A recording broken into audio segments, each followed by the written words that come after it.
হাওড়া স্টেশনে চলল বুলডোজার। বেআইনি দখলদারি মুক্ত করতে আরপিএফ এর মেগা অভিযান। দীর্ঘদিন ধরে হাওড়া স্টেশন চত্বরে ঢোকার প্রধান রাস্তাগুলোতে ডালা ঠেলাগাড়ি আর গুমটি বসিয়ে বেআইনিভাবে দখল করে রাখা হয়েছিল। এর ফলে প্রতিদিন লক্ষ লক্ষ রেলযাত্রীকে চরম ভোগান্তির শিকার হতে হতো। যাতায়াতের রাস্তা কার্যত অবরুদ্ধ হয়ে পড়েছিল। অবশেষে যাত্রীদের সুবিধার্থে এবং স্টেশন চত্বর পরিষ্কার করতে বড়সড় পদক্ষেপ নিল রেল প্রশাসন। আজ সকাল থেকে হাওড়া স্টেশন এবং তার সংলগ্ন এলাকায় বেআইনি দখলদার মুক্ত করার জন্য বিশাল অভিযানে নামে আরপিএফ। অভিযান চলাকালীন মাইকিং করে করা বার্তা দেয় পুলিশ প্রশাসন।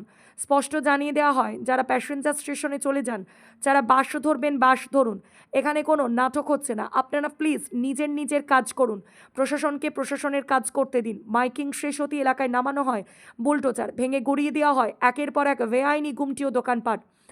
রেলযাত্রীদের স্বস্তি দিতে প্রশাসনের এই কড়া পদক্ষেপকে সাধুবাদ জানাচ্ছেন সাধারণ মানুষ। দেখুন, দীর্ঘদিন এইভাবে গরিব লোকগুলো সবাই এখানে করে খাচ্ছে। যখন যখন মানে প্রশাসন বলছে যে সরিয়ে যেতে, তখন তখন এরা চেপে যাচ্ছে, সরে যাচ্ছে। কিন্তু এখন এমন হয়েছে যে পুরোটাই সরিয়ে ফেলে দেওয়া হয়েছে। একটা দোকান লাগার মানে 5-6টা ফ্যামিলি আছে, ওর মধ্যে সবাই খাওয়া দাওয়া করে, সবার একটা ফ্যামিলি আছে, সবার চলে। কিন্তু এখন যেভাবে এরা করেও রেখেছিল একটু অতিরিক্ত হয়ে গেছিল, যেটা কেন গভর্নমেন্ট এটা ভুল পেয়েছে বলে এইভাবে সরিয়ে দিচ্ছে।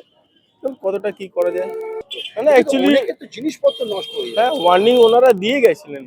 ওয়ার্নিং ওনারা হয়তো 6 মাস 1 বছর থেকে দিয়েছেন, নোটিশও দিয়েছেন, 3-4 দিন আগে নোটিশ দিয়েছেন, আজকে হয়তো 2-3 ঘন্টা আগে এসে বলেও গেছেন। কিন্তু তারপরে কিছু কিছু লোকগুলো আছে যারা নিজের দোকান টোকান একটু গুছিয়ে সরিয়ে নিয়েছিল। কিছু কিছু লোকগুলো যারা দোকানদারি করে রাত্রিবেলা বাড়ি চলে যায়, তারা সরায় নেয়। তার জন্য এইগুলো হচ্ছে। তাহলে এটা আপনারা সমর্থন করছেন? সমর্থন আর কি করবে, একটা গরিব লোক করে খাচ্ছে, আর এটাকে সমর্থন করা যায়?